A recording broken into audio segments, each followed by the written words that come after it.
नमस्कार बच्चों, आज का ये क्लास आपके 5 फरवरी के फिजिक्स के एग्जाम के लिए बहुत ज्यादा इंपॉर्टेंट है, क्योंकि आज के क्लास में हम लेके आए हैं आपके लिए क्लास 12th फिजिक्स का top 70 most VVI objective question. और बच्चों, ये सभी प्रश्न आपके एग्जाम के लिए बहुत ज्यादा इंपॉर्टेंट है, तो इस क्लास को आप लोग बिल्कुल ध्यान से देखिएगा और आज के क्लास में दिए जाने वाले सभी प्रश्नों को आप लोग बहुत अच्छे से याद कर लीजिएगा, क्योंकि बहुत सारा ऐसा प्रश्न होगा जो इसी क्लास से आपको देखने को मिलेगा। तो आइए हम लोग क्लास को स्टार्ट करते हैं। पहला नंबर सवाल आपके सामने है, तो मेरे भाई आप लोग भी आंसर को लगाते हुए चलिएगा, जिससे कि ये सभी प्रश्न आपको क्लास में बहुत अच्छे से याद हो जाएगा। देखिए, पहला नंबर सवाल है कि प्रकाश वर्ष का मान बराबर क्या होता है। बच्चों, जैसा कि मैंने बायोलॉजी में भी आपको बताया था कि रिलेटेड प्रश्न ज्यादातर पूछे जाते हैं। अब यहाँ पे प्रश्न बना हुआ है कि प्रकाश वर्ष का मान बराबर क्या होता है, तो ये आपको याद नहीं रखना है। इसके अलावा जैसे हो सकता है कि प्रकाश वर्ष किसे कहते हैं, तो आप ये याद रखो कि एक वर्ष में प्रकाश के द्वारा निर्वात में तय की गई दूरी को प्रकाश वर्ष कहते हैं। प्रकाश वर्ष दूरी का मात्रक है। अब यहाँ पे मैं बता देता हूं अलग से, अगर ये भी एग्जाम में आएगा तो बताओगे ना कि भैया बताए थे प्रकाश वर्ष किसका मात्रक है, दूरी का मात्रक है। और एक वर्ष में प्रकाश के द्वारा निर्वात में तय की गई दूरी प्रकाश वर्ष कहलाती है। इसका मान बच्चों ये होता है। अब एक भी प्रश्न नहीं छूटेगा, अगर रिलेटेड भी आया, ऐसे ये तो आएगा, लेकिन अगर रिलेटेड भी आएगा तो आप लोग छोड़ के नहीं आओगे। ऑप्शन नंबर ए आप बिल्कुल करेक्ट कर सकते हो। 9.46 गुना 10⁻15 मीटर में होता है मेरे भाई। ओके, चलो आगे बढ़ते हैं। दूसरा नंबर सवाल का जवाब बताइएगा। ऐसे बच्चा पार्टी मैं सब्जेक्टिव तो पढ़ाता नहीं, लेकिन अगर आप ऑब्जेक्टिव हमसे पढ़े हो तो फिजिक्स में ये फिक्स कर लो कि भैया 35 ऑब्जेक्टिव आप एग्जाम में सही करके आने वाले हो। देखो, यहां पे है कि दृश्य स्पेक्ट्रम के रंगों में किसका अधिक तरंग दैर्ध्य होता है। देखो, अधिक तरंग दैर्ध्य पूछेगा तो लाल का होता है, लेकिन अब कम वाला पूछेगा तो क्या लगाओगे, कम अगर पूछेगा तो बैगनी बता के आइएगा। लेकिन बच्चों, अगर तरंग दैर्ध्य की जगह विचलन पूछे तो जिसका कम यहाँ पे तरंग दैर्ध्य होगा उसका विचलन अधिक होगा। एकदम रट लो मेरे भाई, विचलन क्या होगा इसका, अधिक हो जाएगा। जैसे लाल रंग का तरंग दैर्ध्य अधिक है तो इसका विचलन क्या होगा, कम होगा। 4 प्रश्न यहां से बन गया, अब नहीं छूटने वाला है। चलो आगे बढ़ते हैं। तीसरा नंबर सवाल का जवाब बताओ। निम्नलिखित में भैया किसका अपवर्तनांक सबसे अधिक होगा। देखो, आपने पढ़ा होगा हीरा का अपवर्तनांक सभी पदार्थों के अपवर्तनांक से अधिक होता है। ये ऑप्शन डी करेक्ट हो गया, लेकिन अब कितना होता है ये याद रख लो, 2.42 होता है। और बच्चों, इसका क्रांतिक कोण आपको याद रखना है। हीरा का क्या याद रखना है, क्रांतिक कोण कितना होता है, 24.41 डिग्री होता है। एकदम रटते चलो मेरे भाई, बोलते चलो ना, आप बोलो ना कि इसका क्रांतिक कोण 24.41 डिग्री होता है। इसके बाद भैया कांच का अपवर्तनांक आ जाता है, कितना होता है बताओ। कांच का अपवर्तनांक कितना होता है, सभी साथी को पता है मेरे भाई, कांच का कितना होता है, तो ये आप लोग बताना कि भैया 1.5 ऐसे करके होता है। वायु का 1.0003 होता है, बर्फ का 1.31 होता है, जल का 1.33 होता है, सेंधा नमक का 1.54 होता है। ये सब आपको याद रखने हैं मेरे भाई। चलो आगे बढ़ते हैं, अगला बताओ। यहाँ पे प्रश्न है, देखो क्या पूछा जा रहा है आपसे, बहुत इंपॉर्टेंट प्रश्न है कि दो माध्यमों के निरपेक्ष अपवर्तनांकों के अनुपात को क्या कहा जाता है। तो बच्चे, इसे हम आपेक्षिक अपवर्तनांक कहते हैं। अब इसके लिए फॉर्मूला क्या आएगा, आपने पढ़ा होगा 1 μ2 बराबर क्या होता है, μ2 बाई μ1। μ2 बाई क्या होता है मेरे भाई, μ1। ये फॉर्मूला याद रखो।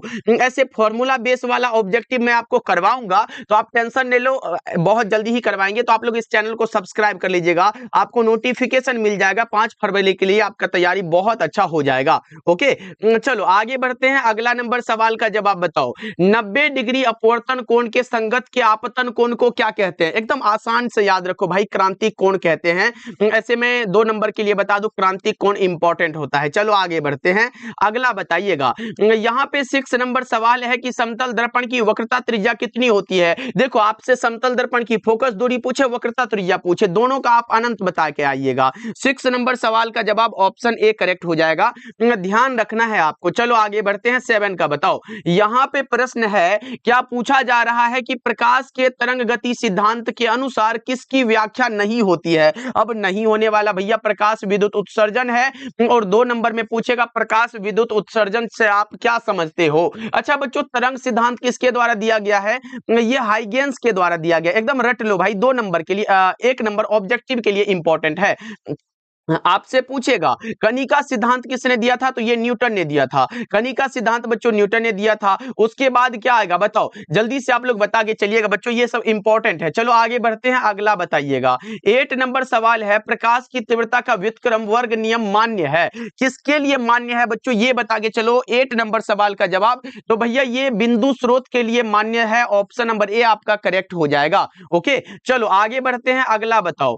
यहां पे प्रश्न है कि पूर्ण आंतरिक परावर्तन की स्थिति में परावर्तन गुणांक का मान कितना होता है, 1 होता है। ये इंपॉर्टेंट है। टोटल इंटरनल रिफ्लेक्शन के लिए आवश्यक शर्त 2 होता है, ये याद रखिएगा। 2 नंबर में आपसे पूछेगा, एकदम जो इंपॉर्टेंट है वो मैं आपको बताता चल रहा हूं मेरे भाई। चलो अगला नंबर सवाल का जवाब बताइएगा। यहां पे प्रश्न है कि एक पिन छिद्र कैमरा किस सिद्धांत पर कार्य करता है, तो प्रकाश के रेखीय प्रसारण पर यह कार्य करता है, ऑप्शन नंबर डी आपका राइट हो जाएगा। चलो 11 का बताना आप लोग। यहां पे प्रश्न है, कांच से हवा में प्रवेश करते समय किस प्रकाश का क्रांतिक कोण जो है सबसे कम होता है, तो बैगनी के लिए क्या होता है, सबसे कम होता है। ऑप्शन नंबर डी आपका करेक्ट होगा, इंपॉर्टेंट है इसलिए मैंने ये यहां पे सेट कर दिया है। चलो आगे बढ़ते हैं मेरे भाई। प्रश्न क्या है देखो, तालाब की तली जो है कुछ ऊपर उठी हुई प्रतीत होती है, कभी कभी देखते हो ना किसी में आप पानी भर के रखो उसमें लगेगा कि ये ऊपर ही है। इसका कारण क्या है मेरे भाई, इसका कारण प्रकाश का अपवर्तन है, ऑप्शन नंबर सी बिल्कुल करेक्ट हो जाएगा। चलो बताओ यहाँ पे, एक उत्तल लेंस की क्षमता 2 डायोप्टर है, इसकी फोकस दूरी कितनी होगी, देखो फॉर्मूला याद रखो। एक फॉर्मूला ऐसे मैं यहाँ पे इसका सॉल्व नहीं, पहले एक फॉर्मूला लिखाता हूं, P बराबर P1 प्लस P2, भैया P1 प्लस P2 ये फॉर्मूला है, इसे याद रख लो। P बराबर 1/f फॉर्मूला होता है, इसे याद रख लो। P बराबर 100/f फोकस दूरी होता है, तो ये याद रख लो। अभी तो सॉल्व हमारा इसी से हो जाएगा, इसी से हो जाएगा। क्या बच्चा पार्टी बताना जरा सा, इसकी फोकस दूरी सभी तो सेंटीमीटर में, तो ये से होगा क्योंकि आपने पढ़ा होगा। फोकस दूरी पूछा है तो f बराबर क्या होगा, 100/p होगा, लेकिन p हमारा 2 दिया गया, मतलब पावर 2 है, तो 2 यहाँ पे 50 दूना के 100 हो जाएगा। यहाँ पे f बराबर क्या होगा, 50 सेंटीमीटर हो जाएगा। सिंपल सा तो है भैया, ऑप्शन नंबर बी आप लगा दो, लेकिन फॉर्मूला सब याद होना चाहिए मेरे भाई। चलो आगे बढ़ते हैं, अगला बताइएगा। प्रश्न आ चुका है, एक गोलीय दर्पण को पानी में डुबा दिया जाता है तो इसकी फोकस दूरी क्या होगी, इसकी फोकस दूरी समान रहती है, कोई भी बदलाव नहीं होता है मेरे भाई। चलो 15 नंबर सवाल का जवाब बताओ। लेंस की क्षमता का एसआई मात्रक क्या होगा, द एसआई यूनिट ऑफ, यहाँ पे पावर ऑफ लेंस मेरे भाई आपने पढ़ा होगा। लेंस की क्षमता का एक मात्रक मीटर इनवर्स होता है, दूसरा मात्रक डायोप्टर होता है। दोनों मात्रक आप याद रखो, अभी तो एक मात्रक डायोप्टर मिला है, ऑप्शन नंबर बी को आप टिक कर लो।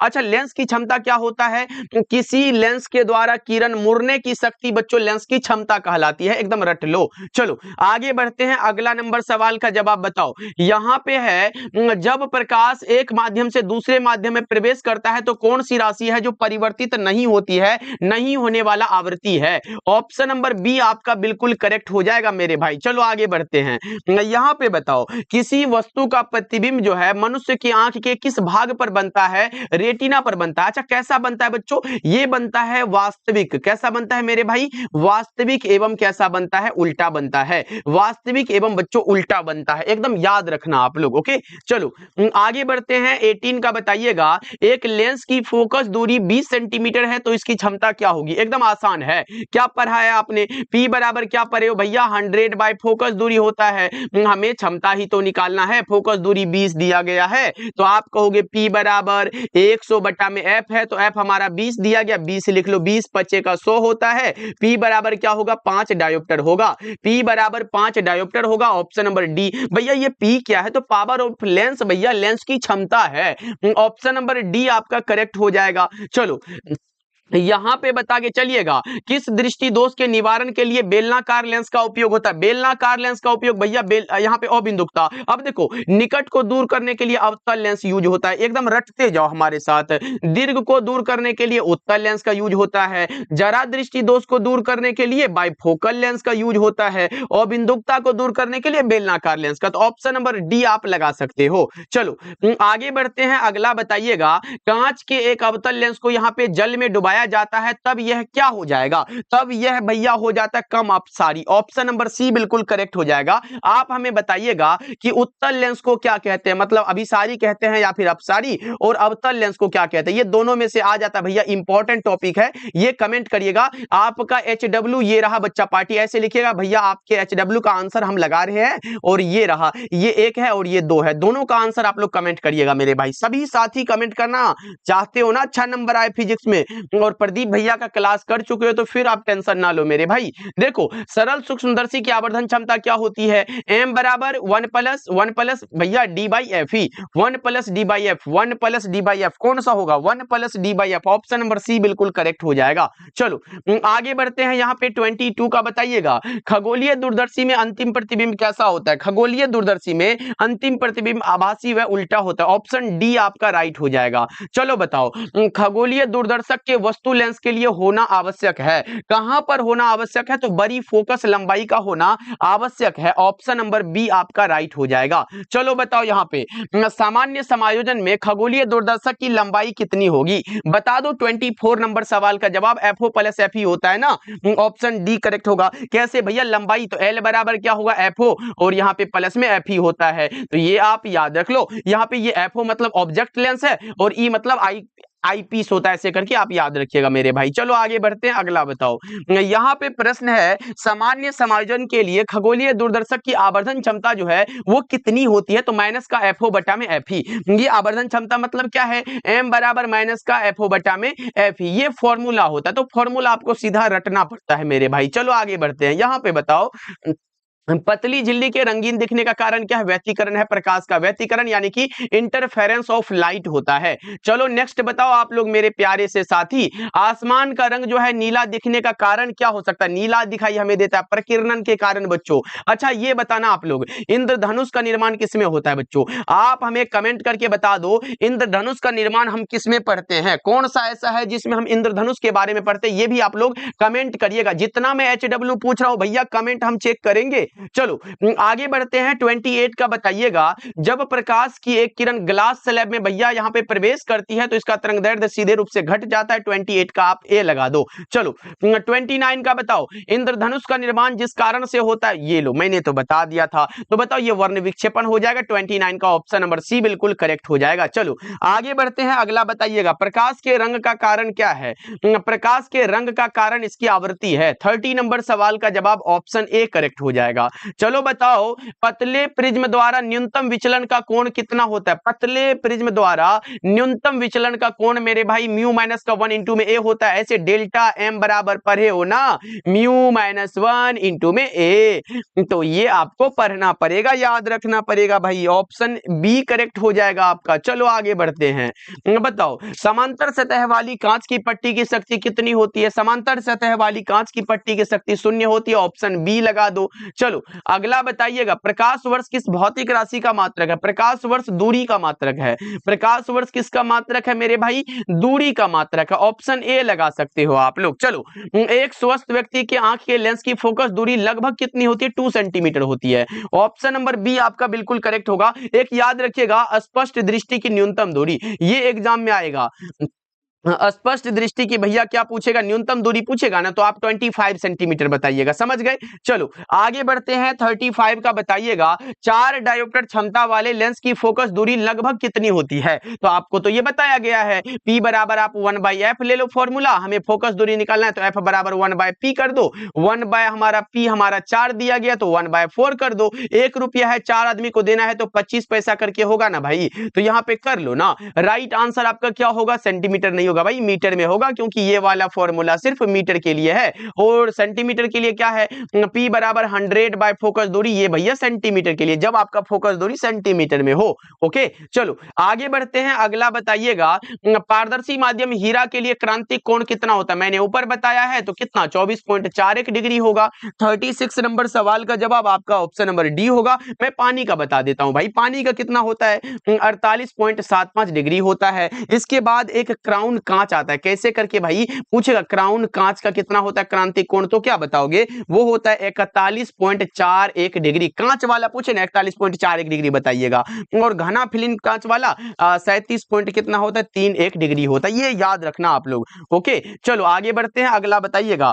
अगला नंबर सवाल है कांच के लिए क्रांतिक कोण कितना होता है, लगभग में 42 डिग्री, मैंने क्या बताया 41 पॉइंट कितना होता है 41 डिग्री, मतलब लगभग में कितना भाई 42 के लगभग है ना, ऑप्शन डी लगा दो। इसके लिए आपसे अपवर्तनांक पूछा जा सकता है कि कांच के लिए अपवर्तनांक कितना होता है, तब आप लोग 1.5 बता के चलिएगा। ओके चलो आगे बढ़ते हैं, अगला बताइएगा प्रश्न आपके सामने है, निम्नलिखित में किसे ध्रुवीकृत नहीं किया जा सकता है। मेरे भाई ध्रुवीकृत जो है ध्वनि तरंगों को आप नहीं कर सकते, 38 का राइट आंसर आपका ए करेक्ट हो जाएगा। यहां पे बताइएगा ध्रुवित प्रकाश में कंपन तल एवं ध्रुवन तल के बीच कोण क्या कहलाता है, बताओ जल्दी से क्या हो जाएगा, ये 90 डिग्री का होता है, ऑप्शन नंबर सी बिल्कुल करेक्ट हो जाएगा। चलो आगे बढ़ते हैं, अगला नंबर सवाल का जवाब बताओ, लेजर क्रिया के लिए आवश्यक कौन सा हो जाएगा, ये संख्या परिवर्तन होगा। अच्छा लेजर का आविष्कार 1960 में हुआ था। अच्छा कौन किया था भैया, ये किया था थियोडोर मैमन ने, किसने किया था, थियोडोर भैया मैमन साहब ने ये किया था, खोज किया था, याद रख लोगे ना। चलो आगे बढ़ते हैं, 41 नंबर सवाल का जवाब बताओ, व्यतिकरण की घटना का कारण क्या होगा, कलांतर होता है, इंग्लिश में आप फेज डिफरेंस बता के चलते हो। चलो आगे बढ़ते हैं, 42 का बताओ, विवर्तन फ्रिंजों की चौड़ाई व्यतिकरण फ्रिंजों की चौड़ाई की मतलब समान नहीं है भाई, समान नहीं है, ऑप्शन नंबर बी करेक्ट होगा। ऐसे व्यतिकरण और विवर्तन ये दोनों का डिफिनेशन आपको याद होने चाहिए, 2 नंबर में एकदम छप जाता है मेरे भाई, विवर्तन से आप क्या समझते हो, व्यतिकरण से क्या समझते हो, 2 नंबर के लिए इंपॉर्टेंट है। ओके चलो आगे बढ़ते हैं, अगला बताओ, प्रकाश के कणिका सिद्धांत के प्रतिपादक कौन है, न्यूटन साहब, ऑप्शन नंबर बी बिल्कुल करेक्ट हो जाएगा। 43 का ऑप्शन नंबर बी बिल्कुल ही सही जवाब है। बच्चा पार्टी ऐसे एग्जाम बताओ लेट से तो नहीं जाते हो ना, एकदम ऐसा किसी के ये भरोसे मत रहना कि भाई कोई ऑब्जेक्टिव भेजेगा सब्जेक्टिव, कोई कुछ नहीं करता भाई। अब हमारा बिहार जो है ना पूरा का पूरा एजुकेशन के मामले में स्ट्रिक्ट हो चुका है, इसलिए माता सरस्वती का नाम लो और एकदम फ्री माइंडेड होकर एग्जाम दो, जो होगा देखा जाएगा ना, इसलिए लेट नहीं होना। देखते हैं हम ना वीडियो सब देखे हैं कि कहीं कहीं यहाँ पे लेट हो गया तो घुसने नहीं दिया गया, तो 1 साल का मेहनत बर्बाद हो जाएगा, इसलिए बहुत अच्छे से एकदम ऐसे करो ना भाई, लगे कि खुद को ऐसे कॉन्फिडेंस होना चाहिए कि हम एग्जाम देने जा रहे हैं। बताओ किसी वस्तु द्वारा नेत्र लेंस पर अंतरित कोण को क्या कहते हैं भाई, दर्शन कोण कहते हैं। 44 का ऑप्शन नंबर ए करेक्ट हो जाएगा। और फिजिक्स में ऐसे आप लोग शेर बन के जाओगे और वैसा ही सेम टू सेम शेर बन के आप बाहर निकलोगे। चलो बताओ यहाँ पे प्रश्न क्या है, निम्नलिखित में कौन संबंध है जो द्रव्यमान ऊर्जा समतुल्यता के लिए सही है, आपने पढ़ा होगा आइंस्टीन साहब का, भैया कौन सा, आइंस्टीन साहब का आपने पढ़ा होगा, द्रव्यमान ऊर्जा समतुल्यता संबंध E बराबर mc स्क्वायर होता है, E बराबर mc स्क्वायर, राइट आंसर आपका ऑप्शन नंबर सी होगा। ये किसका भाई, आइंस्टीन का है। पूछेगा निम्नलिखित में कौन द्रव्यमान ऊर्जा समतुल्यता संबंध है, तो आप लगाइएगा E बराबर mc स्क्वायर। ऐसे घुमा फिरा के पूछता है मेरे भाई, क्योंकि एग्जाम का अर्थ क्या है, घुमा फिरा के जैसा पूछेगा लेकिन सिलेबस से पूछेगा। देखो विवर्तन की घटना को कितने भागों में बांटा गया है, विवर्तन एक होता है फ्रेनेल का विवर्तन, दूसरा होता है फ्राउनहोफर का विवर्तन, मतलब 2 प्रकार के होते हैं। चलो अगला बता के चलो, 47 नंबर सवाल है, ध्वनि तरंगों की प्रकृति कैसी होती है। देखो अगर प्रकाश तरंग पूछे अनुप्रस्थ और ध्वनि पूछे अनुदैर्ध्य, राइट आंसर आपका बी करेक्ट हो जाएगा। चलो अगला बताओ, यहाँ पे 48 नंबर सवाल है, किसी बिंदुवत स्रोत से परिमित दूरी पर तरंगाग्र कैसा गोलाकार होगा, 48 का राइट आंसर आपका ए हो जाएगा। चलो 49 नंबर सवाल, बच्चा पार्टी आपने क्लास को लाइक कर दिया ना, प्लीज आप लोग क्लास को भैया लाइक कर देना ना, बहुत अच्छा लगता है जब आप लोग लाइक वाइक कर लेते हो, प्रदीप भैया को थोड़ा सपोर्ट कर देते हो। देखो किरचॉफ का द्वितीय नियम क्या होगा, द्वितीय नियम ऊर्जा संरक्षण नियम है, ऑप्शन नंबर बी करेक्ट होगा। किरचॉफ का पहला नियम आवेश संरक्षण है और लेंज का नियम भी ऊर्जा संरक्षण पर आधारित है, एकदम 3 को यहां से याद रखना है आपको। चलो आगे बढ़ते हैं, बताओ मानव नेत्र की विभेदन क्षमता अगर मिनट में पूछेगा, अगर आपसे मिनट में पूछेगा तो 1, और अगर डिग्री में पूछेगा भैया डिग्री भी आ जाता है, तो डिग्री में पूछेगा ना 1/60 डिग्री बताइएगा आप लोगों के। चलो तब आप लोग ये बताइएगा, लेकिन यहाँ पे मिनट में पूछा है। चलो आगे बढ़ते हैं, अगला बताओ, अगला नंबर सवाल है, प्रकाशिक पथ बराबर क्या होता है, अपवर्तनांक गुणा में पथ लंबाई। 51 का राइट आंसर आपका ए हो जाएगा। चलो 52 नंबर सवाल का जवाब बताओ, व्यतिकरण फ्रिंज की चौड़ाई के लिए आपने पढ़ा होगा बीटा बराबर डी लेमडा बटा में डी, लेकिन एक बात जानते हो भाई, पूछेगा व्यतिकरण फ्रिंज की चौड़ाई के लिए व्यंजक प्राप्त करे और आपके सामने 5 नंबर रहेगा, तो बच्चों ये सिद्ध करने वाला एग्जाम में आ जाता है, तो ये सिद्ध वाला एक बार रिवीजन करके जाइएगा। व्यतिकरण फ्रिंज की चौड़ाई के लिए बीटा बराबर D lambda by D, option number 1 correct हो जाएगा। याद रख लोगे ना? चलो बताओ, याद रहेगा ना? ये बीटा क्या है? फ्रिंज की चौड़ाई हो जाता है इसमें। उसके बाद ये बड़ा वाला डी क्या होता है? स्लिट, वैसे स्लिट होता है ना, और पर्दे के बीच की दूरी हो जाता है। ये लेमडा क्या है भाई? तरंगदैर्ध्य हो जाता है। और ये छोटा वाला डी क्या होता है? स्लिटों के बीच की दूरी होता है। चलो आगे बढ़ते, वो स्लिट वाला आपने ये व्यतिकरण में पढ़ा होगा। देखो विनाशी व्यतिकरण के लिए पथांतर क्या होता है? 2n-1 into lambda by 2, option number B correct हो जाएगा। क्या होगा? ऑप्शन नंबर बी आपने लगा के चला, करेक्ट होगा। अच्छा, अगर रचनात्मक व्यतिकरण के लिए पूछेगा तो क्या बताओगे? ऐसे होता है ना, विनाशी व्यतिकरण, एक होता है रचनात्मक व्यतिकरण। रचनात्मक भैया, यहाँ पे रचनात्मक व्यतिकरण के लिए इंपॉर्टेंट है, ये मैं यहाँ पे लिख देता हूं, एग्जाम में आएगा तो आप ऐसा तो नहीं बोलो कि भैया नहीं बताया था। रचनात्मक व्यतिकरण के लिए क्या पूछ सकता है? पथांतर भैया, पथांतर अगर इसमें पूछे, रचनात्मक व्यतिकरण के लिए पथांतर पूछेगा तो सिंपल सा लगाइएगा। क्या लगाओगे? 2n यहाँ पे लेमडा बाई 2, ऐसे इनटू में है, ये प्लस में है, ऐसा नहीं करना है आपको, ये लगा के आना है। रचनात्मक के लिए ये होगा और विनाशी व्यतिकरण के लिए ये करेक्ट होगा। पथांतर दोनों के लिए करेक्ट है। चलो आगे बढ़ते, अगला बताओ। अगला नंबर सवाल है, जीवाश्म की आयु किसके द्वारा पता की जाती है? जीवाश्म की आयु मेरे भाई ये पता होता है कार्बन डेटिंग द्वारा, ऑप्शन ए करेक्ट होगा। अगला बताइएगा, प्रश्न है, इनमें कौन है जो चयनात्मक अवशोषण के द्वारा समतल ध्रुवित प्रकाश देता है? समतल ध्रुवित प्रकाश जो उत्पन्न करेगा ना, वो क्वार्ट्ज क्रिस्टल होगा और पोलराइड होगा। ऑप्शन नंबर सी लगा दो, ए और बी दोनों करेक्ट है। चलो बताओ, यहाँ पे निम्नलिखित में किस भौतिक राशि का पुनर्वितरण प्रकाश का व्यतिकरण होगा? तीव्रता लगाइएगा। आप लोग क्या बता रहे हो?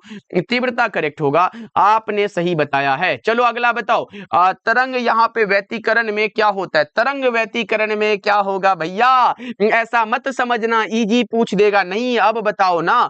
तरंग व्यतिकरण में क्या होता है? तो ऊर्जा का ना तो लाभ होगा और ना ही क्षय, केवल ऊर्जा का पुनर्वितरण होता है। चलो अगला नंबर सवाल का जवाब बताओ, प्रकाश किस प्रकार के कणों के कंपनों से बनता है? तो ये ईथर कण के कंपनों से भैया, ऑप्शन ए करेक्ट हो जाएगा। चलो बताओ, प्रकाश के तरंग सिद्धांत का प्रतिपादन जो है हाइगेंस ने कब किया था? इसमें हम आपका स्कोर तो देखेंगे, ऑप्शन नंबर बी करेक्ट होगा। ओके बच्चों, चलो 59 का बी बता रहे हो। और कणिका सिद्धांत किसने ये प्रकाश का तरंग सिद्धांत किसने दिया था? ये हाइगेंस ने दिया था, जो आपके सामने दिया गया है। चलो आगे बढ़ते, अगला बताइएगा, प्रकाश के कणिका सिद्धांत का किसने प्रतिपादन किया था? भैया न्यूटन ने किया था।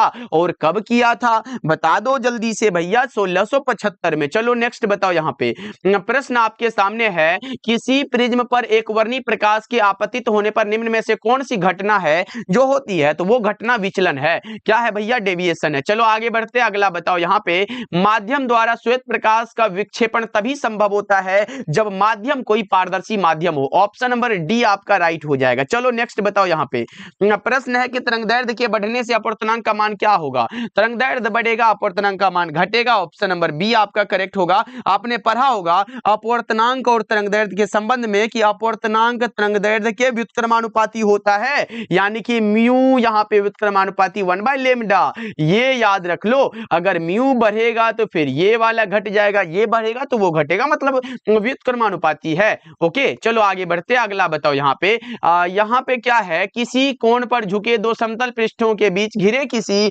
पारदर्शक माध्यम को क्या कहते हैं? प्रिज्म कहते हैं। 64 का ए करेक्ट हो जाएगा। 65 का बताइएगा, जब माइक्रोस्कोप की नली की लंबाई बढ़ाई जाती है तब आवर्धन क्षमता भी सीधे रूप से बढ़ जाती है। ए ऑप्शन आप लगा के चलिएगा। चलो नेक्स्ट बताओ, यहाँ पे 66 नंबर सवाल है, मानव नेत्र में दृष्टि दोष कितने प्रकार के होते हैं? कितने प्रकार के? 4 प्रकार के होते हैं, जो कि मैंने ऊपर बताया आपको।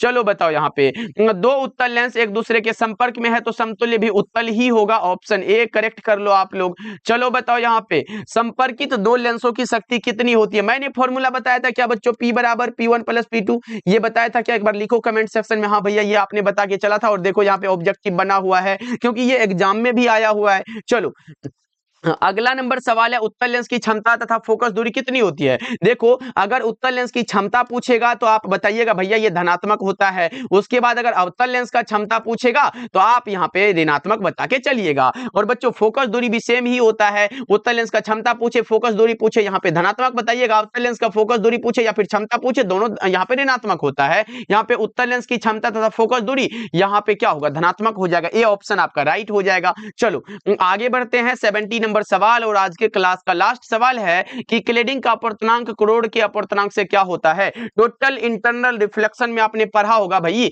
ऐसे करके जो वो जैकेट बना हुआ होता है, तो आपने ये वाला पढ़ा होगा ना, इसमें हमारा क्लेडिंग होता है, कुछ भाग करोड़ होता है। तो बताओ इसमें क्लेडिंग का अपवर्तनांक जो है करोड़ के अपवर्तनांक से क्या होता है, कम होता है। 70 नंबर सवाल का जवाब ऑप्शन नंबर ए करेक्ट हो जाएगा। ओके बच्चों, क्लास कैसा लगा कमेंट करके बताइएगा मेरे प्यारे साथी। क्लास को लाइक कर लीजिएगा और फिजिक्स में 70/70 लाने की गारंटी हमारी है। अगर आपने प्रदीप भैया का क्लास जो है, प्रदीप भैया का क्लास क्या शुरू से लेकर अगर आप हमारे साथ जुड़े हुए ना बच्चा पार्टी, फिजिक्स में 35 ऑब्जेक्टिव सही करने से कोई रोक नहीं सकता है। ओके बच्चों, मिलते हैं फिर अगले क्लास में। आप लोग अपना ध्यान रखिएगा और विद्या आनंद पे अपना प्यार बनाए रखिएगा मेरे भाई। मिलते हैं फिर।